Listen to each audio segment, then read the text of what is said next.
लोमड़ी और कुएं की कहानी भला किसने नहीं सुनी होगी। लेकिन क्या हो अगर हम इस कहानी को सिर्फ बच्चों की कहानी ना समझें, बल्कि इसे धोखा-दही, नफ्सियाती जोड़-तोड़ और खुशामद को एक हथियार के तौर पर इस्तेमाल करने की एक मास्टर क्लास के तौर पर देखें। चलें, आज जरा इस कहानी की एक-एक परत को खोलते हैं। तो मरकजी सवाल ये है, तारीफ जैसा खूबसूरत लफ्ज एक खतरनाक हथियार कैसे बन सकता है? यही वो नुक्ता है जिसके गिर्द ये पूरी कहानी और लोमड़ी की पूरी हिकमत अमली घूमती है, और इसी को हमें आज समझना है। तो चलें सबसे पहले कहानी के सेटअप पर नजर डालते हैं। एक बेबस कौवा है और उसके पास है एक अनमोल खजाना।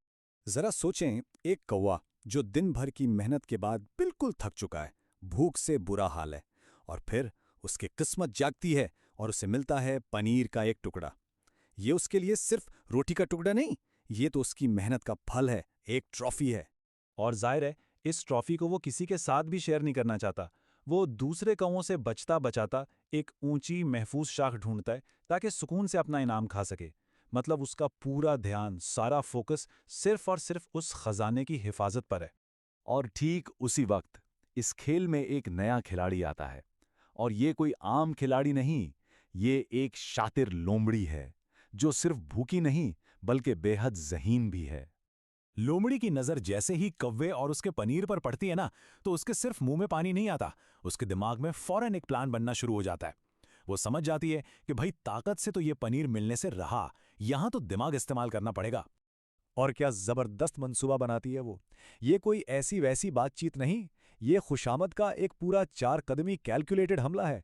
पहले तो ज़ाहिरी शक्ल की तारीफ, फिर एक झूठी सी कहानी बीच में डालना, उसके बाद एक ऐसी खूबी की तारीफ करना जिसका कौवे ने कभी सोचा भी नहीं होगा, और आखिर में उसी खूबी को साबित करने की फरमाइश कर देना।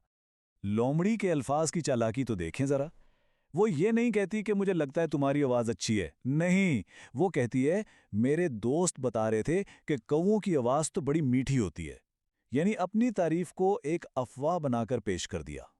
इससे क्या हुआ, बात ज्यादा असली और काबिले यकीन लगने लगी। ये तो सीधा सीधा एक साइकोलॉजिकल गेम था। लोमड़ी ने कौवे की अना पर ठीक उस जगह वार किया जहां वो सबसे कमजोर था। भाई, किसने आज तक कौवे को उसकी आवाज के लिए सराहा था? किसी ने भी नहीं। और जब कोई आपकी ऐसी खूबी की तारीफ करे ना, जिससे आप खुद भी वाकिफ ना हो, तो इसका असर सबसे ज्यादा गेहा होता है। और अब कहानी अपने क्लाइमेक्स पर पहुंचती है। वो लम्हा जब गुरूर, जब खुद पसंदी अकल पर हावी हो जाती है। अच्छा, कौवा भी इतना बेवकूफ़ नहीं था। शुरू में तो वो तारीफ सुनकर हैरान हुआ, लेकिन वो मुहतात रहा, अपनी चोंच बंद रखी। उसे शायद शक भी हुआ हो, लेकिन लोमड़ी कहाँ हार मानने वाली थी। वो अपनी बात पर डटी रहीं और ज़्यादा एतमाद से अपनी तारीफ दोहराती रही। और यहीं पर हमें खुशामद की यानी फ्लैटरी की असल तारीफ समझ आती है। ये वो झूठी तारीफ है जो कोई सिर्फ और सिर्फ अपने ज़ाती फायदे के लिए करता है। लोमड़ी का हर लफ्ज इस तारीफ पर पूरा उतरता है। आखिरकार वो लम्हा आ ही गया जिसका लोमड़ी को इंतजार था। कौवे की जो एहतियात की दीवार थी ना, वो टूट गई। वो लोमड़ी की बातों में, उसकी चिकनी चुपड़ी बातों में पूरी तरह आ गया। उसकी अना ने उसके शक को दबा दिया। और बस इस एक लम्हे की गलती के बाद तो सब कुछ पलक झपकते हो गया।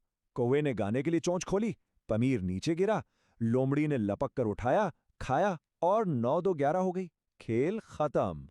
तो इस सब के बाद बचा क्या? पीछे रह गया सिर्फ पछतावा और एक बहुत महंगा सबक। चलें देखते हैं कि इस गुरूर की कीमत क्या चुकानी पड़ी। जब कौवा अपनी खाली चोंच के साथ इस शाख पर अकेला बैठा था, तब उसे एहसास हुआ कि उसे लोमड़ी पर जरा भी यकीन नहीं करना चाहिए था। ये सिर्फ पनीर खोने का अफसोस नहीं था, ये बेवकूफ बनने का, अपनी ही अना के हाथों हारने का पछतावा था। अगर हम लोमड़ी के इस पूरे धोखे को डिकोड करें ना, तो तस्वीर बिल्कुल साफ हो जाती है। उसके अल्फाज कुछ और कह रहे थे और उनके पीछे छुपा असल मकसद कुछ और था। सलाम खूबसूरत कौवे का मतलब सिर्फ इतना था कि मेरी तरफ मुतवज्जे हो। तुम्हारी आवाज़ मीठी है का मतलब था अपनी चोंच खोलो। और प्लीज़ एक गाना गाओ का सीधा सीधा मतलब था पनीर नीचे गिराओ।